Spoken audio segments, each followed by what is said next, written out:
Quick side note, sorry about how the quality of the video footage. I'm going to make it better in future videos, just bear with it for this one. Century Age of Ashes is a 6-on-6 dragon shooter where you control a dragon and do combat for different objectives. The game is heavily reliant on your ability to fly and maneuver your dragon. Just look at this clip of me not doing this and dying by running into a wall.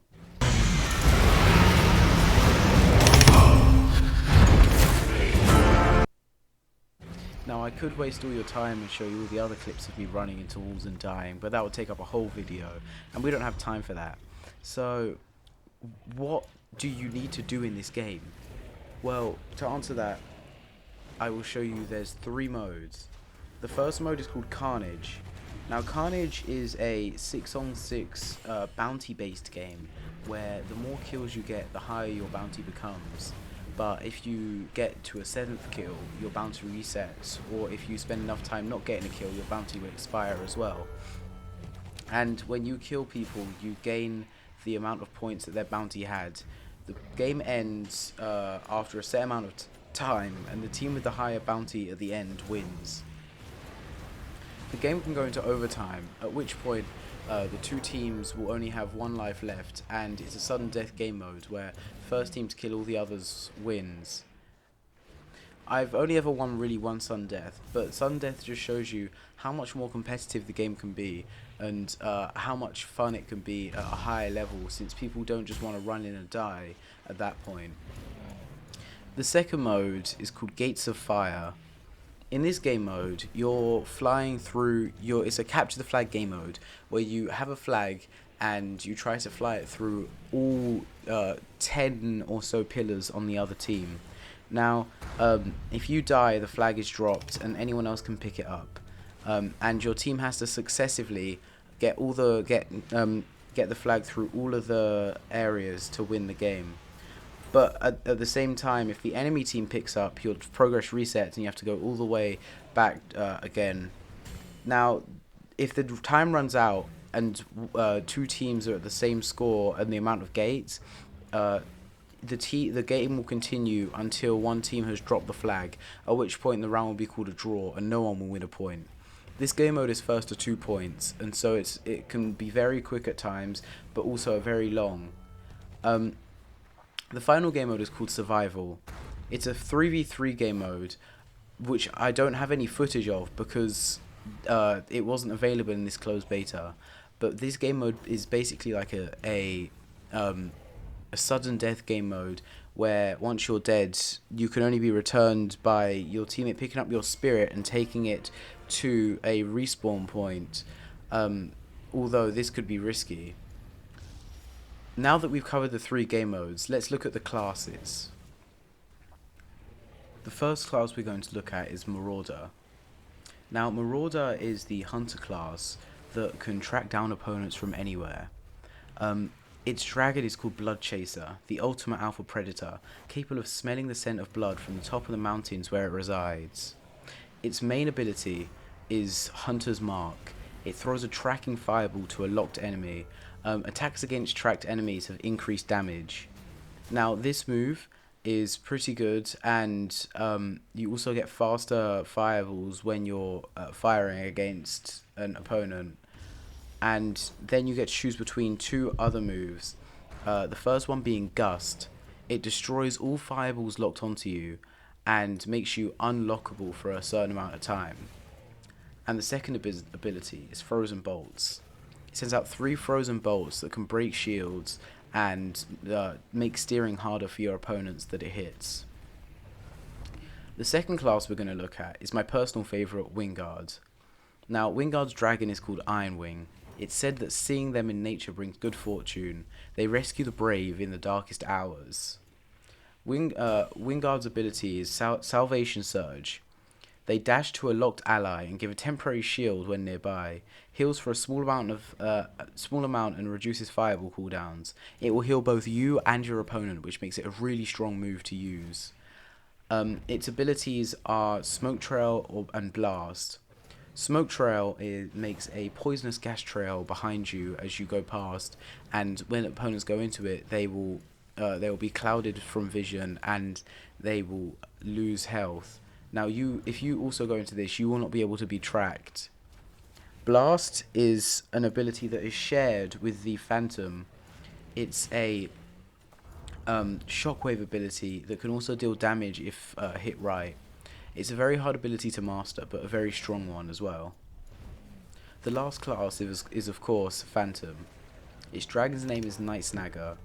A stealthy and terrifying creature. Those whom she spares eternally fall into madness. His main ability is Mystic Shroud. Cloaks your character for a short duration.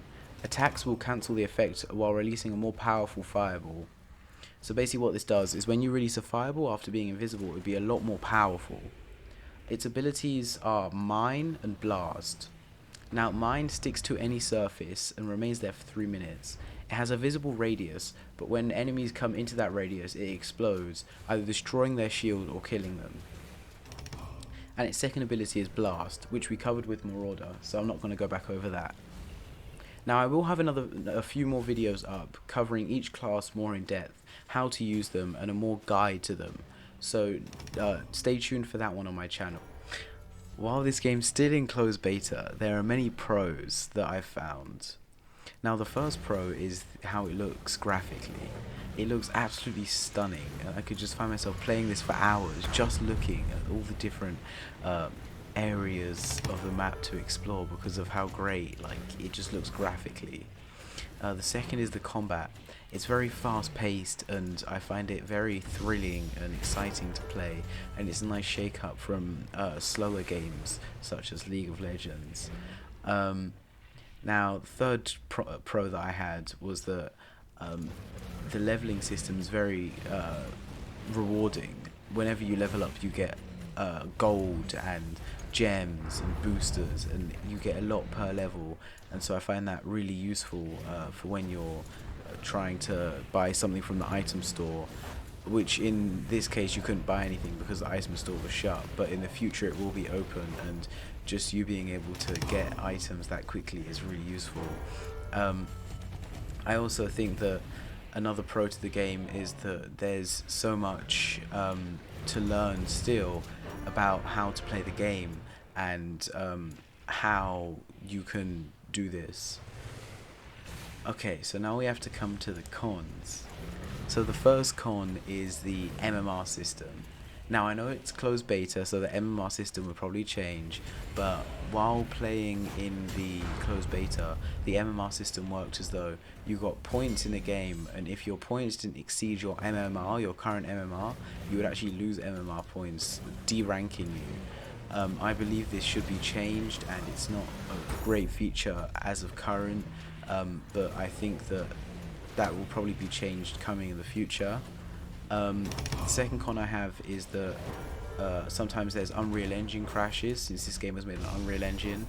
I know that can't really be changed, but I think some of the crashes were unnecessary, like me just using ability and the game would crash.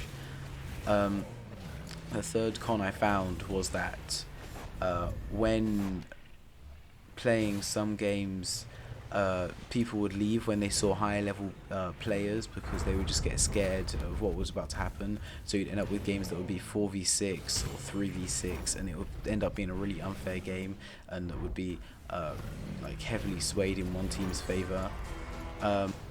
So should you get this game? And the short answer is yes. When it comes out, you should definitely get this game. It's great to pick up and it's a lot of fun to play. I played for hours without getting bored. It was just so much fun to be flying around a dragon in this map, maneuvering through buildings, although you can die when you hit a wall, which is kind of annoying. But all that said and done, it's definitely a game that you should pick up and play. And although there are some small hiccups in the game, it's a lot of fun. You should totally pick it up when it comes when it comes into the next stage of the beta where everyone can play it. And I think that it's you should definitely just give it a go, even if you're not a big fan of the genre, because it's beautiful graphically and stunning, and in total, just an amazing game. And the Playwing team, I think, did an amazing job of making this game great. If you enjoyed this video or found it helpful, please be sure to leave a like and maybe subscribe to the channel. You can always unsubscribe later if you're unsatisfied with the content that I make, but please just subscribe if you can, because it'll be really useful. And leave a comment. What do you want me to do next? Do you want me to look more into this game? And I will have guides for each of the classes coming out soon, and the different abilities, and just in general a guide for the game. So if you want to see that, be sure to subscribe, maybe turn on post notifications if you feel like it. You don't have to, it's never an obligation. Just thank you for watching the video, and I'll see you in the next one.